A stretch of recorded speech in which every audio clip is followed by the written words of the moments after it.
સ્વાગત છે દોસ્તો આપ સૌની પોતાની યુટ્યુબ ચેનલ ગુજરાત ખબર 2.0 માં દરરોજના નવા સમાચાર જાણવા માટે વિડીયોને અંત સુધી જોતા રહો અને નવા સમાચાર જોવા માટે આ ચેનલને સબસ્ક્રાઇબ કરવાનું ના ભૂલતા।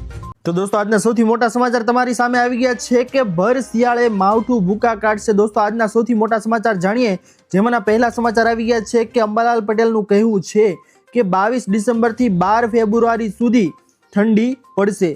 जी हाँ दोस्तों, तमने जणावी दे के लघुत्तम तापमान 8 डिग्री थी पण नीचું જશે અને સાથે જણાવવામાં આવ્યું છે કે નવેમ્બરમાં પશ્ચિમી વિક્ષેપની શક્યતા રહેલી છે અને વિક્ષેપના કારણે ન્યૂનતમ મહત્તમ તાપમાન ઘટશે અને 22 ડિસેમ્બર દરમિયાન દેશના ઉત્તરીય પ્રદેશોમાં હિમવર્ષા થઈ શકે છે। સાથે તમને જણાવી દોસ્તો કે આ વખતે હાડ થીજડતી ઠંડી દેશભરમાં પડવાની શક્યતા છે। દોસ્તો તમને જણાવી દે કે આવામાં હવે 22 ડિસેમ્બરથી 12 ફેબ્રુઆરી સુધી વધારે ઠંડી પડવાની છે। તેના માટે તમને જણાવીએ કે હવે ભર શિયાળામાં માવઠું ટૂંક સમયમાં કદાચ પડી શકે છે તેવી હવામાન નિષ્ણાત અંબાલાલ પટેલ દ્વારા માહિતી આપવામાં આવી છે। અને સાથે 22 ડિસેમ્બર દરમિયાન જે ઉત્તરીય પવનો છે તેમાં હિમવર્ષા પણ થઈ શકે છે, જેના કારણે દોસ્તો ઠંડી છે તેનું પ્રમાણ ખૂબ જ ગુજરાત રાજ્યમાં અને સાથે ઉત્તર ગુજરાતમાં ઠંડી પડવાની શક્યતા વધારે રહેલી છે। ત્યારબાદની મોટી માહિતી આપની સામે આગળ આવી રહી છે કે 1 તારીખથી મોંઘવારી માટે તૈયાર થઈ જજો।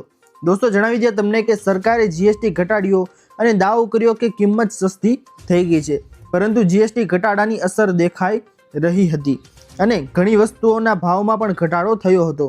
એવામાં જીએસટી સુધારાથી ટીવી, સ્માર્ટફોન, કાર, બાઇક પર અસર પડી હતી, પરંતુ રૂપિયામાં સતત ઘટાડાથી આ અસર હવે ઢંકાઈ ગઈ છે। સરકારે 32 ઇંચ કે તેથી વધુ સ્ક્રીનવાળા ટીવી પર જીએસટી દર 28% ઘટાડીને 18% કર્યો હતો, જેના કારણે ટીવીના ભાવમાં ઘટાડો થયો। જોકે એઆઈએ હવે જીએસટી દર ઘટાડાને રદ કર્યો છે। ભારતીય ચલણ પર સતત દબાણ હવે સામાન્ય લોકોના જીવનને અસર કરી રહ્યું છે। દોસ્તો તમને જણાવી દઈએ કે નવા વર્ષની શરૂઆત એટલે કે 2026ની સાથે ટીવી ખરીદવું છે તે હવે વધુ મોંઘું થઈ જશે। જાન્યુઆરીથી શરૂ કરીને ટેલિવિઝનના ભાવમાં નોંધપાત્ર ફેરફાર થવાની ધારણા છે, જેની કિંમતમાં 4 થી 5% વધારવાની ધારણા છે। દોસ્તો જી હા દોસ્તો કે 4 થી 5% છે તે જીએસટીના કારણે દોસ્તો વધારો ઘટાડો છે તે થવાની મોટી શક્યતા હવે રહેલી છે, જે ટીવીના ભાવમાં વધઘટ થવાની છે। દોસ્તો ટૂંક સમય પહેલા જે જીએસટીના ભાવમાં છે તે નોંધપાત્ર રીતે ઘટાડો કરવામાં આવ્યો હતો। જીએસટી છે તે ઘટાડવામાં આવ્યું હતું, પરંતુ હવે 1 તારીખ 2026થી આ મોટો ફેરફાર છે તે કરવામાં આવી શકે છે મોંઘવારીમાં। ત્યારબાદની મોટી માહિતી છે દોસ્તો આપની સામે કે ખેડૂતો આ કામ ફરજિયાત તમારે કરવું પડશે।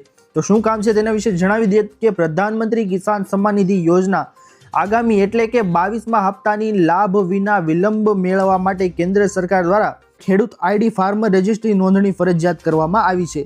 દોસ્તો તમને જણાવી દઈએ કે જે કોઈ પણ ખેડૂતો છે જેમને હપ્તો મેળવવો હોય તેના માટે સરકાર દ્વારા ટૂંક સમય પહેલા આ ફાર્મર રજિસ્ટ્રી છે તે ફરજિયાત બનાવવામાં આવેલું હતું, એટલે કે ખેડૂત આઈડી કાર્ડ, જેના દ્વારા સ્પષ્ટ થાય છે કે તમે ખેડૂત ખાતેદાર છો અને તમે આ ખેતી કરતા હોય તેને આ કાર્ડ છે તે આપવામાં આવે છે અને જેના 7/12માં નામ ચાલતા હોય છે તે આ ફાર્મર રજિસ્ટ્રી છે તે નોંધણી કરાવી શકે છે।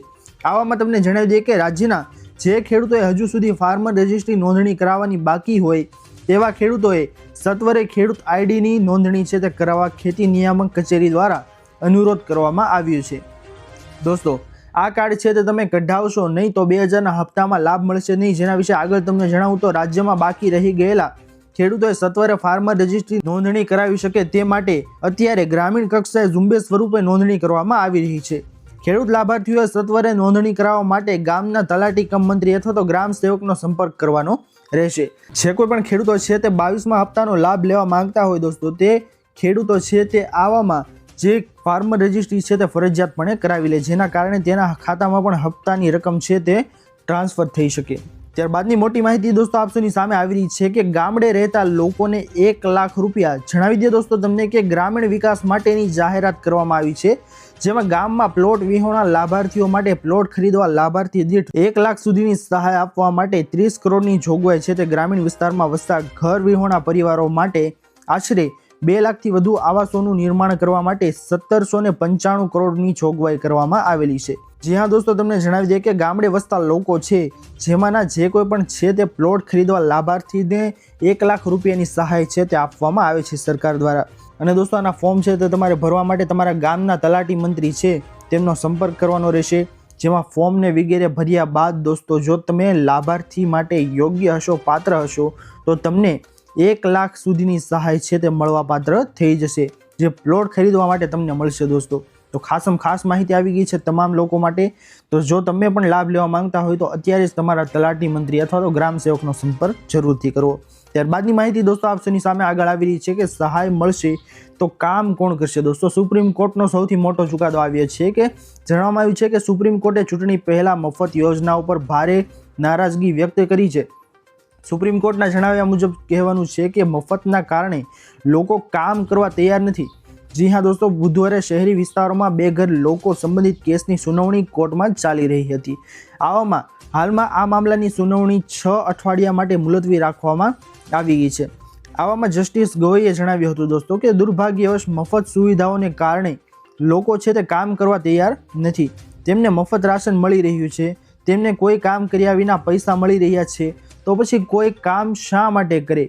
એટલા માટે દોસ્તો સુપ્રીમ કોર્ટમાં આ મુદ્દો છે તે ઉઠાવવામાં આવ્યો હતો. તમારું શું કહેવું છે કે સહાય છે તે ચાલુ રહેવી જોઈએ કે સરકાર દ્વારા બંધ કરવામાં આવી જોઈએ? અમને કમેન્ટ કરીને જરૂરથી જણાવજો. તો દોસ્તો આ હતી આજની સૌથી મોટી અને મહત્વની તમામ ખેડૂતો, તમામ લોકોને કામ લાગી શકે તેવી માહિતીઓ. આશા કરું છું દોસ્તો કે આપ સૌને આ માહિતી પસંદ આવી હશે. જો પસંદ આવી હોય તો વિડીયોને લાઇક કરવાનું ભૂલતા નહીં. ચેનલ પર નવા આવ્યા હો તો અમારી ચેનલને સબસ્ક્રાઇબ કરી અને બાજુમાં આપેલા બેલ આઇકનને પણ પ્રેસ કરી દેજો, જેના લીધે આવી જ મહત્વની માહિતી આપ સૌને આ ચેનલના માધ્યમથી મળતી રહે. તો દોસ્તો મળીએ હવે પછીના વિડીયોમાં. ત્યાર સુધી જય હિન્દ અને વંદે માતરમ.